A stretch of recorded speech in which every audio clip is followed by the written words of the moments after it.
नमस्कार, सुप्रभात। स्वागत है आप सभी का संसद टीवी में। मैं हूं आपके साथ अमृता चौरसिया। आप देख रहे हैं टॉप न्यूज और टॉप न्यूज में बात होगी देश दुनिया की तमाम बड़ी खबरों की। बिजनेस और खेल जगत के समाचार पर डालेंगे नजर। आइए शुरुआत करते हैं हेडलाइंस के साथ। सेना को आज मिलेगा स्वदेशी लाइट कॉम्बैक्ट हेलीकॉप्टर। रक्षा मंत्री राजनाथ सिंह सेना में करेंगे शामिल। वायुसेना और थल सेना की युद्धक क्षमता में होगा इजाफा। गृह मंत्री अमित शाह जम्मू कश्मीर के दौरे पर राजौरी और बारामूला में रैली को करेंगे संबोधित। कानून व्यवस्था की करेंगे समीक्षा। देश के करीब 80% सार्वजनिक स्थानों पर है शौचालय। 84% परिसर में मिला न्यूनतम कूड़ा कचरा। जल शक्ति मंत्रालय की रिपोर्ट में खुलासा। दुर्गाष्टमी आज, पांडालों में लगा भक्तों का तांता। भदोही में दुर्गा पूजा पांडाल में आग लगने से 50 से ज्यादा लोग झुलसे। और भारत ने दक्षिण अफ्रीका में जीती घरेलू T20 सीरीज। दूसरे मैच में 16 रन से हराया। 2-0 की बनाई अजय बढ़त। डेविड मिलर के शतक पर फिरा पानी।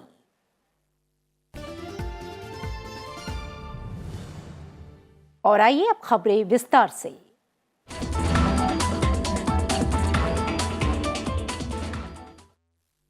भारतीय वायुसेना और थल सेना को आज स्वदेश में डिजाइन और विकसित लाइट कॉम्बैक्ट हेलीकॉप्टर मिलने जा रहा है।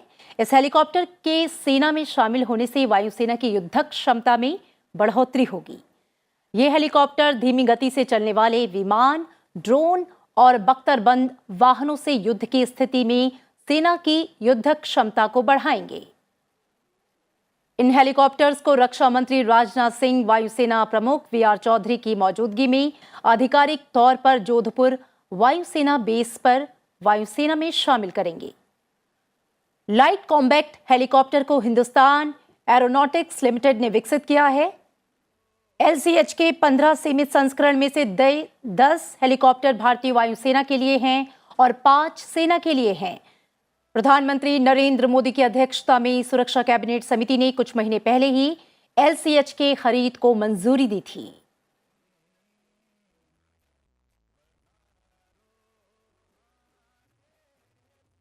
और केंद्रीय गृह मंत्री अमित शाह आज से जम्मू कश्मीर के दौरे पर रहेंगे। 3 दिवसीय यात्रा के दौरान गृह मंत्री 2 जनसभाओं को संबोधित करेंगे। वे क्षेत्र में सुरक्षा की स्थिति और विकास कार्यों की उच्च स्तरीय समीक्षा बैठक में हिस्सा लेंगे। केंद्रीय गृह मंत्री कश्मीर घाटी में जम्मू कश्मीर वक्फ बोर्ड द्वारा बनाए जा रहे कैंसर अस्पताल की आधारशिला रखेंगे। जम्मू कश्मीर में राजनीतिक स्थिति पर चर्चा के लिए केंद्र शासित प्रदेश के वरिष्ठ भाजपा नेताओं से भी उनके मिलने की संभावना है।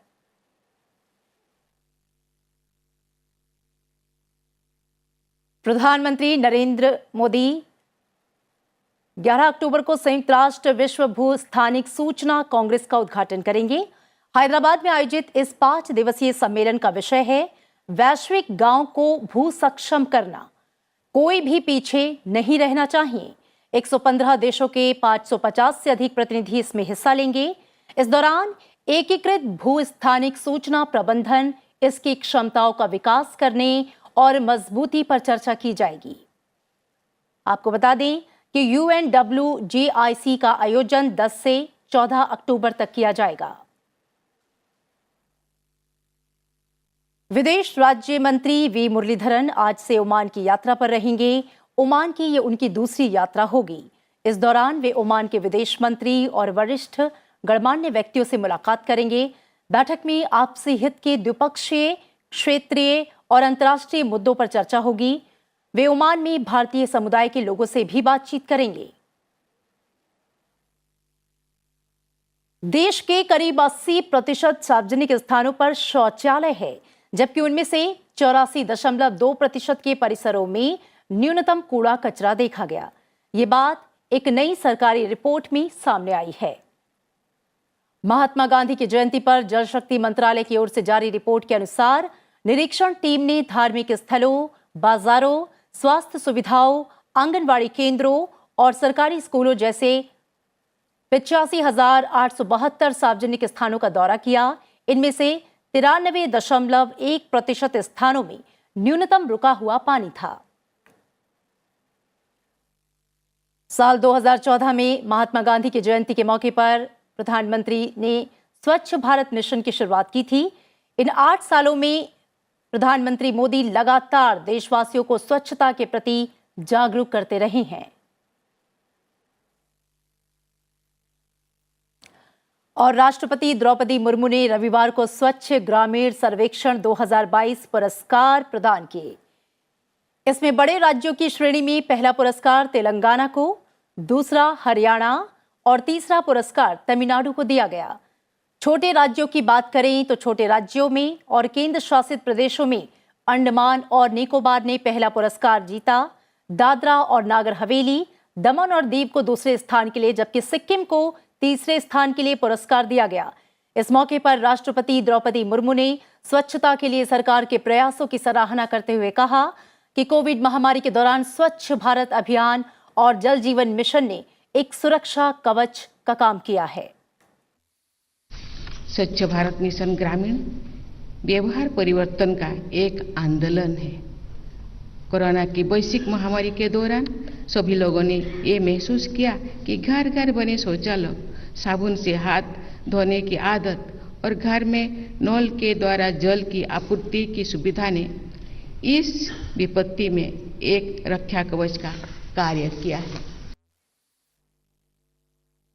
स्वच्छ सर्वेक्षण ग्रामीण 2022 पुरस्कार उन राज्यों और जिलों को प्रदान किया जाता है जो स्वच्छ भारत मिशन ग्रामीण के मानकों पर अच्छा प्रदर्शन करते हैं।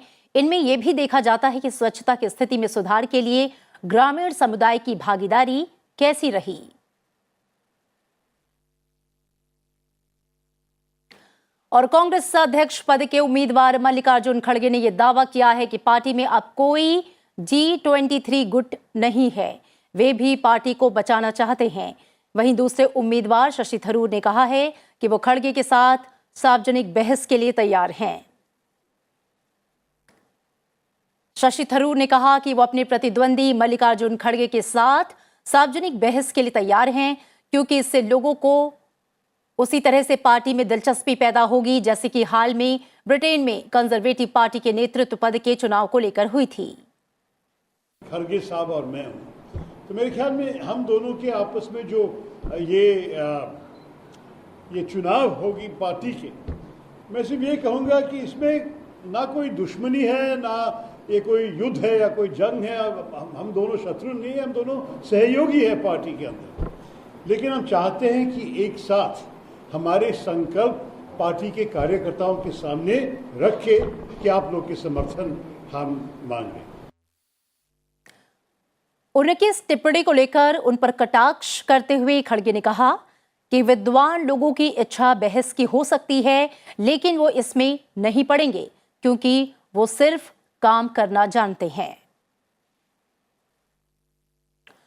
गौरतलब है कि झारखंड के पूर्व मंत्री के एन त्रिपाठी का नामांकन पत्र शनिवार को खारिज होने के बाद कांग्रेस अध्यक्ष पद के चुनाव में अब मुकाबला खड़गे और थरूर के बीच होगा। उत्तर प्रदेश के भदोही में एक दुर्गा पूजा पंडाल में आग लगने की वजह से 60 से ज्यादा लोग झुलस गए। आग में झुलसकर 2 बच्चे और एक 45 वर्षीय महिला की मौत हो गई। घायलों को इलाज के लिए अलग अलग अस्पताल में भर्ती कराया गया है। जिस वक्त यह हादसा हुआ उस समय पंडाल में करीब 200 से ज्यादा लोगों की भीड़ मौजूद थी। अपर जिलाधिकारी की अध्यक्षता में जांच हेतु SIT टीम का गठन किया गया है, जो इस पूरे प्रकरण की जांच कर रही है। इस अग्निकांड पर CM योगी आदित्यनाथ ने दुख व्यक्त किया है। साथ ही घायलों के उपचार के लिए उन्होंने अधिकारियों को दिशा निर्देश जारी किए हैं।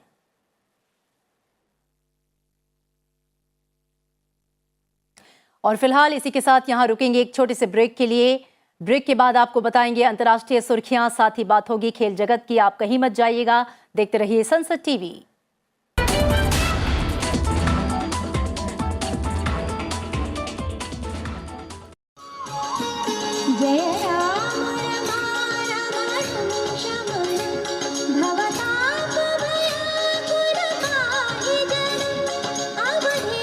सुरे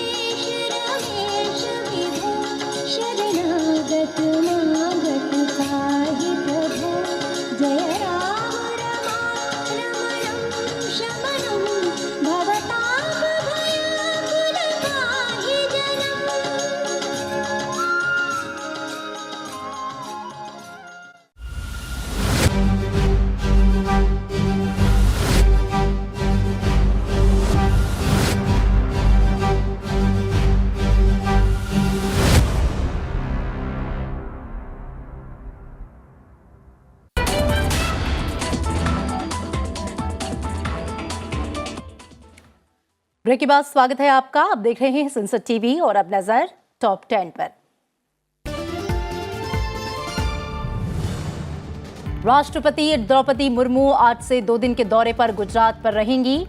राष्ट्रपति द्रौपदी मुर्मू सबसे पहले अहमदाबाद के साबरमती आश्रम जाएंगी। गांधीनगर में स्वास्थ्य, सिंचाई, जलापूर्ति और बंदरगाह विकास से संबंधित विभिन्न परियोजनाओं का लोकार्पण और शिलान्यास करेंगी। उपराष्ट्रपति जगदीप धनखड़ राज्यसभा में विभिन्न दलों के नेताओं के लिए आज अपने आवास पर रात्रि भोज की मेजबानी करेंगे। लोकसभा अध्यक्ष ओम बिरला आज नेल्लौर के दौरे पर हैं। वे आज अक्षर विश्वविद्यालय और तकनीकी प्रशिक्षण संस्थान और स्वर्ण भारत ट्रस्ट द्वारा आयोजित विभिन्न कार्यक्रम में शिरकत करेंगे। इसके बाद वो भारत के पूर्व उपराष्ट्रपति एम वेंकैया नायडू के सम्मान में आयोजित कार्यक्रम में शामिल होंगे। वर्ल्ड हेरिटेज डे पर आज केंद्रीय आवास और शहरी मामलों के मंत्री हरदीप सिंह पुरी और संयुक्त राष्ट्र के रेजिडेंट कोऑर्डिनेटर विज्ञान भवन में एक समारोह में शामिल होंगे। अयोध्या में आगामी राम मंदिर के मॉडल और प्रधानमंत्री नरेंद्र मोदी को उपहार में दी गई राष्ट्रमंडल खेलों के पदक विजेताओं की खेल स्मृतियों सहित 1200 से अधिक वस्तुओं की ऑनलाइन नीलामी की अंतिम तिथि को बढ़ाकर 12 अक्टूबर कर दिया गया है।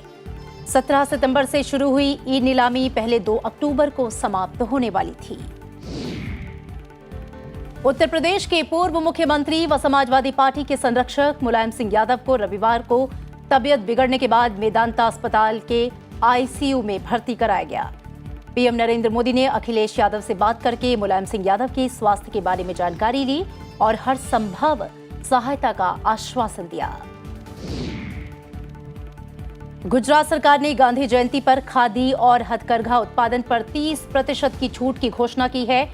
मुख्यमंत्री भूपेंद्र पटेल ने कहा कि राज्य सरकार ने सभी खादी और हथकरघा उत्पादों पर 10% छूट बढ़ाने का फैसला किया है, जिससे लोग अधिक से अधिक खादी से बने उत्पादों को खरीदें। केंद्र शासित प्रदेश जम्मू कश्मीर के पुलवामा जिले में आतंकी हमले में एक पुलिसकर्मी मारा गया और सीआरपीएफ का एक जवान घायल हो गया। इससे पहले शोपियां जिले में सुरक्षा बलों ने मुठभेड़ में लश्कर-ए तैयबा से जुड़े एक आतंकवादी को मार गिराया।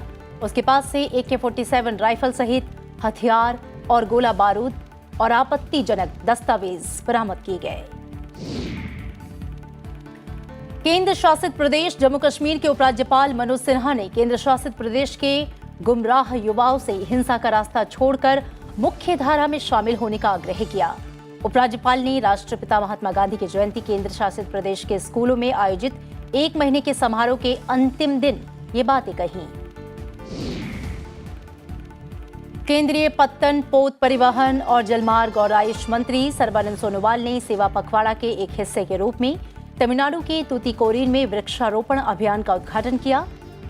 चिदम्बरम नार पोर्ट द्वारा आयोजित इस कार्यक्रम में पोर्ट के 1500 से अधिक कर्मचारियों और सहायक कर्मचारियों द्वारा 16.5 एकड़ पोर्ट भूमि पर 10,000 से अधिक पौधे लगाए गए।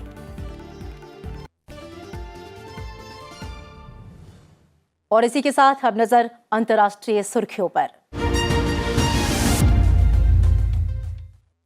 ब्राजील के पूर्व राष्ट्रपति लुइस इनासियो लूला डा सिल्वा ने पहले दौर के चुनाव में राष्ट्रपति जायर बोल्सोनारो के खिलाफ जीत हासिल की है। हालांकि लूला को वो अंतर नहीं मिला जिसे उन्हें उम्मीद थी। 95% से अधिक मतों के साथ लूला को 47.66% मत प्राप्त हुए। रनऑफ से बचने के लिए उन्हें 50% अंक हासिल करने की जरूरत थी।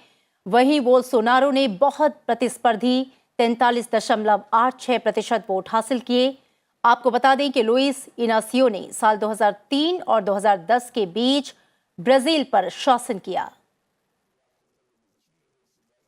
और इधर इंडोनेशिया के मलंग में एक फुटबॉल मैच के बाद मची भगदड़ में 125 से ज्यादा लोगों की मौत हो गई है। मैच के बाद हुए विवाद को शांत करने के लिए पुलिस ने आंसू गैस की गोले छोड़े, जिसके चलते प्रशंसकों के बीच भगदड़ मच गई।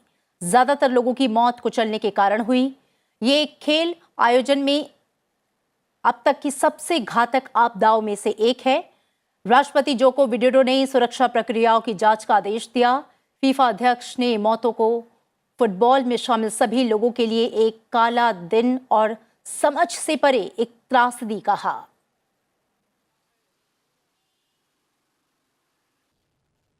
इधर कैनरी द्वीप से प्रवासी नाव मिलने से कम 4 लोगों की मौत हुई है, जबकि 29 लोग लापता हैं। हादसे में एकमात्र जीवित व्यक्ति के मुताबिक नाव 34 लोगों के साथ रवाना हुई थी। स्पेन के साल्वामेंटो मैरिटिमो कोस्ट गार्ड ने ट्विटर पर कहा कि उसने ग्रैंड कैनरिया द्वीप के दक्षिण पश्चिम में करीब 150 समुद्री मील की दूरी पर एक नाव से 4 लोगों के शव बरामद किए। शनिवार की रात को एक व्यापारी जहाज द्वारा बचाया गया और फिर हेलीकॉप्टर द्वारा उसे निकाला गया।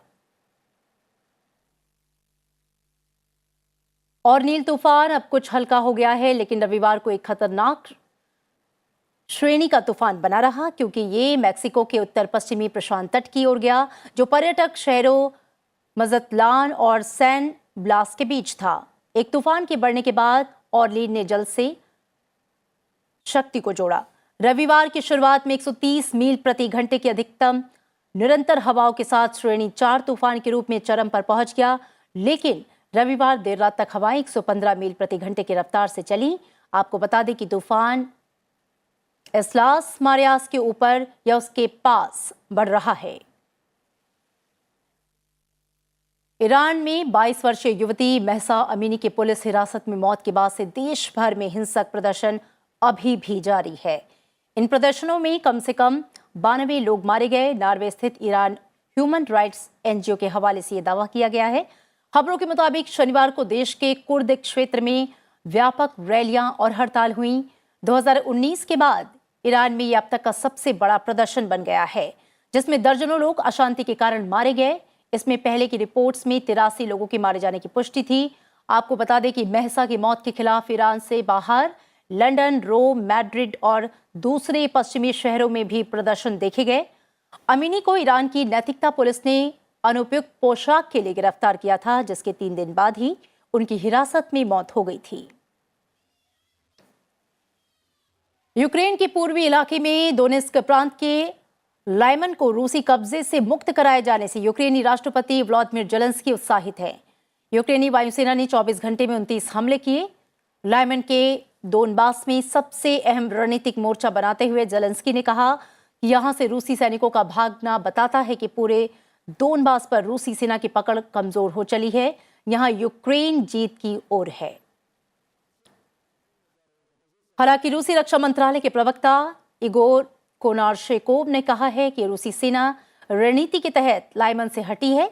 यहां तैनात सैनिकों को दूसरे मोर्चे पर भेजा गया है।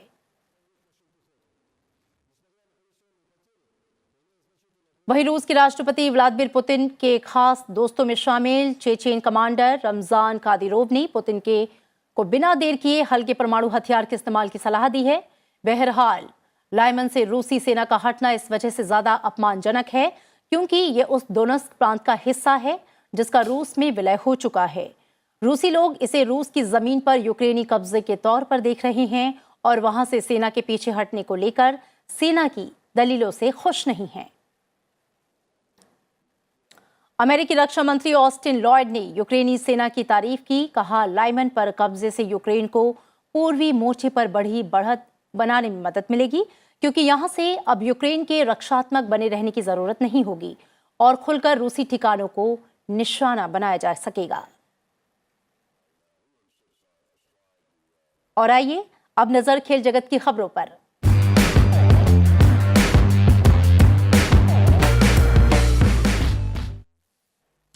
दक्षिण अफ्रीका के खिलाफ रोमांच से भरपूर गुवाहाटी में खेले गए दूसरे मैच को टीम इंडिया ने 16 रन से अपने नाम कर लिया। पहले बल्लेबाजी करते हुए टीम इंडिया ने 20 ओवर में 3 विकेट खोकर 237 रन बनाए। टीम इंडिया की तरफ से सूर्य कुमार यादव ने 61, केएल राहुल ने 57, विराट कोहली ने 49 और रोहित शर्मा ने 43 रनों की पारी खेली। जवाब में उतरी दक्षिण अफ्रीका की टीम 20 ओवर में 3 विकेट खोकर 221 रन बना पाई। मेहमान टीम की तरफ से डेविड मिलर 106 रनों की नाबाद उन्होंने पारी खेली। लगातार 2 मैच जीतकर टीम इंडिया ने 3 मैचों की T20 सीरीज में 2-0 की अजय बढ़त हासिल कर ली। सीरीज का तीसरा और आखिरी मैच 4 अक्टूबर को इंदौर में खेला जाएगा। साउथ अफ्रीका के खिलाफ 3 मैचों की वनडे सीरीज के लिए भारतीय टीम का ऐलान कर दिया गया है। इस टीम की कमान शिखर धवन को सौंपी गई है, वहीं टीम के उप कप्तानी की कमान श्रेयस अय्यर को सौंपी गई। भारत और साउथ अफ्रीका वनडे सीरीज के बीच 6 अक्टूबर से होने वाली इस सीरीज में T20 वर्ल्ड कप में बतौर स्टैंड बाई प्लेयर के रूप में मौजूद श्रेयस अय्यर, दीपक चाहर और रवि बिश्नोई को शामिल किया गया है। भारत ने रविवार को विश्व टेबल टेनिस चैंपियनशिप के स्टेज राउंड में दूसरी रैंक वाली जर्मनी को हराकर बड़ा उलटफेर किया। स्टार टेनिस खिलाड़ी जी साथियान ने अपने दोनों सिंगल्स मुकाबले जीतने में 17वीं रैंक वाली भारतीय टीम ने वर्ल्ड नंबर 2 जर्मनी को 3-1 से मात देने में कामयाबी हासिल की। साथियान को इस 2 में से एक जीत दुनिया के नंबर 9 खिलाड़ी डांग क्यू के खिलाफ मिली। दुनिया के 37वें नंबर के इस भारतीय ने पहले 36वीं रैंकिंग वाली डुडा बेनेडिक्ट को हराया और फिर जर्मनी के अपने से ऊंची रैंकिंग के क्यू को पराजित किया। गुजरात में चल रही 36वें नेशनल गेम्स में हरियाणा का दबदबा बरकरार है। नेशनल गेम्स में हरियाणा 18 गोल्ड मेडल्स के साथ मेडल्स टैली में लगातार टॉप पर बना हुआ है। 2 अक्टूबर को हरियाणा के खाते में 18 गोल्ड, 12 सिल्वर और 9 ब्रॉन्ज मेडल समेत कुल 39 मेडल आए। शूटिंग में 2 स्वर्ण और 3 रजत पदक, नेटबॉल में 2 स्वर्ण, एथलेटिक्स में 2 स्वर्ण, 1 रजत और 3 कांस्य पदक, रग्बी में 1 स्वर्ण पदक, साइकिलिंग में 1 स्वर्ण और 2 रजत पदक, वेटलिफ्टिंग में 1 स्वर्ण पदक, कबड्डी में 2 कांस्य पदक और टेबल टेनिस में 1 रजत पदक जीता गया। आपको बता दें कि 36वें नेशनल गेम्स में हरियाणा के 600 से अधिक खिलाड़ी हिस्सा ले रहे हैं। भारत के रोहन बोपन्ना और उनके साथी मार्टे मिडेलकोप ने तेल अवीव में एटीपी टेनिस टूर्नामेंट के डबल्स फाइनल मुकाबले में सैंटियागो गोंजालेस और एंड्रेस मोल्टेनी को हराया। 10,19,855 डॉलर इनामी राशि वाले टूर्नामेंट में शीर्ष वरीयता प्राप्त भारत डच जोड़ी ने मैक्सिको की तीसरी वरीयता प्राप्त गोंजालेस और अर्जेंटीना की मोल्टेनी पर 6-2, 6-4 से जीत हासिल की और टूर्नामेंट को अपने नाम किया। बोपन्ना का इस सीजन का ये तीसरा खिताब है। 42 वर्षीय भारतीय ने इस सीजन में हमवतन रामकुमार रामनाथन के साथ एडिलेड और पुणे में 2 खिताब जीते थे। और फिलहाल इन खबरों के साथ इतना ही। जाते जाते आपको छोड़ जाते हैं आज के दिन के इतिहास के साथ, लेकिन आप देखते रहिए संसद टीवी। रखिए अपना ख्याल, दीजिए इजाजत, नमस्कार। 3 अक्टूबर साल 2010 को भारत ने खेलों के इतिहास में एक नई उपलब्धि हासिल की। भारत ने पहली बार कॉमनवेल्थ गेम्स यानी राष्ट्रमंडल खेलों की मेजबानी की। साल 1930 में कनाडा के हैमिल्टन शहर से शुरू हुए राष्ट्रमंडल खेलों के सफर में यह पहली बार था जब भारत की राजधानी दिल्ली में इन खेलों का भव्य तरीके से आगाज हुआ। इन खेलों में भारत पदक तालिका में 101 पदकों के साथ दूसरे स्थान पर रहा, जबकि ऑस्ट्रेलिया 177 पदकों के साथ पहले स्थान पर था। 3 अक्टूबर साल 1672 में राणा अमर सिंह द्वितीय का जन्म राजस्थान के मेवाड़ में हुआ।